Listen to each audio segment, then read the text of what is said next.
Le cardio que tu fais depuis des années n'est pas en train de t'aider à perdre du gras, il est peut-être en train de te freiner. Si tu cours, si tu fais du HIIT plusieurs fois par semaine, en pensant que c'est la stratégie qui va te faire fondre ton ventre, j'ai une mauvaise nouvelle. Après 40 ans, trop de cardio sans musculation peut littéralement avoir l'effet inverse de ce que tu cherches.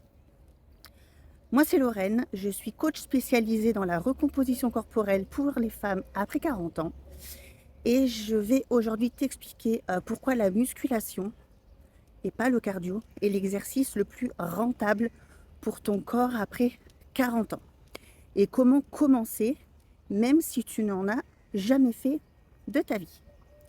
Donc avant d'aller plus loin, j'ai un petit guide gratuit sur les macronutriments parce que perdre du gras, ce n'est pas qu'une question de calories. C'est une question de comprendre que ce que tu manges est vraiment important et comprendre ce que tu manges, comment équilibrer les protéines, glucides et lipides pour que ton corps progresse au lieu de stagner. Le lien est en description, donc je t'invite à le télécharger. La plupart des femmes après 40 ans font la même chose pour perdre du gras. Elles augmentent le cardio. Plus de marche rapide, plus de courses, plus de séances de HIIT, parfois du HIIT même à jeun, etc. Alors je ne dis pas que ça va être mauvais, mais ça ne va pas être optimal, surtout si vous le faites tout le temps et que vous faites que ça. Ça ne va pas vous aider à maigrir plus vite. Parce qu'un excès de cardio sans musculation, ça va devenir contre-productif pour 3 raisons. D'abord, la première raison, le cardio répétitif et intensif va faire monter le cortisol, l'hormone du stress, ce qui favorise justement le stockage de graisse abdominale. Ensuite, ton corps s'adapte très vite au cardio. Au bout de quelques semaines, tu brûles de moins en moins de calories pour le même effort. Trop de cardio peut aussi t'ouvrir l'appétit et du coup, tu vas compenser en mangeant plus. Et pendant ce temps-là, il y a un phénomène silencieux qui s'installe, tu perds du muscle. À partir de la trentaine et encore plus après 40 ans, le corps perd naturellement de la masse musculaire. Moins de muscles, c'est moins de calories brûlées au repos et le muscle, c'est ton moteur. Et le cardio seul ne le construit pas.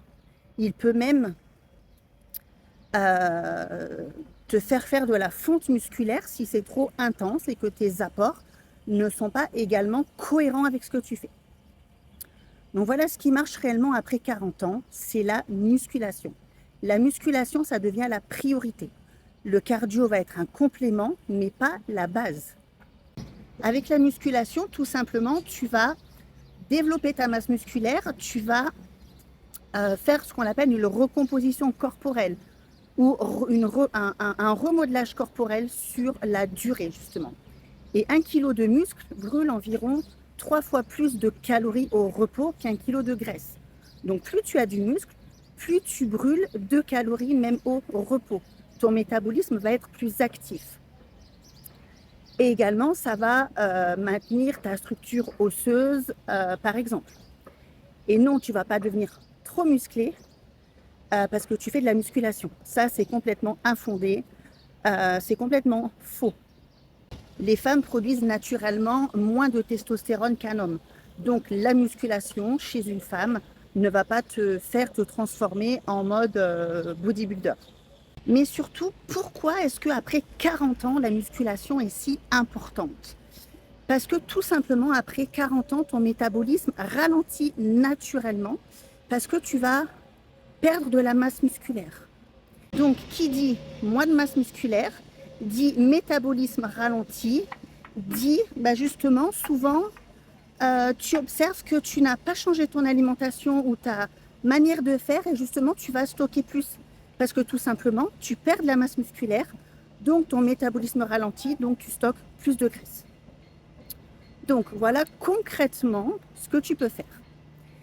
Déjà, mettre en place des séances de renforcement musculaire, musculation, progressivement si tu n'en as jamais fait. 3 séances, ça peut être déjà très bien, si elles sont bien construites, si elles sont bien structurées.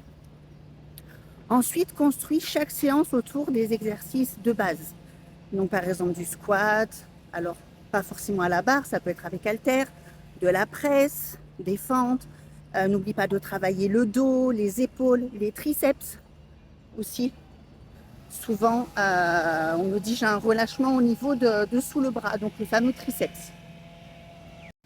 Et surtout, applique aussi la surcharge progressive. C'est-à-dire qu'à chaque séance, essaye d'augmenter ton poids ou ton nombre de répétitions parce que le muscle à la longue, il va s'habituer. Donc, c'est important justement de créer une surcharge progressive pour que ton muscle continue toujours de progresser et que tu continues toujours de brûler justement du gras même au repos. Le cardio, tu peux le garder mais plus en complément. Tu peux faire de la marche tous les jours, par exemple, c'est très bien. Ou après ta séance de musculation, mais jamais avant. Avant, tu peux faire 5-10 minutes pour t'échauffer, mais privilégie vraiment la musculation, la charge, la technique et le cardio après. Voilà.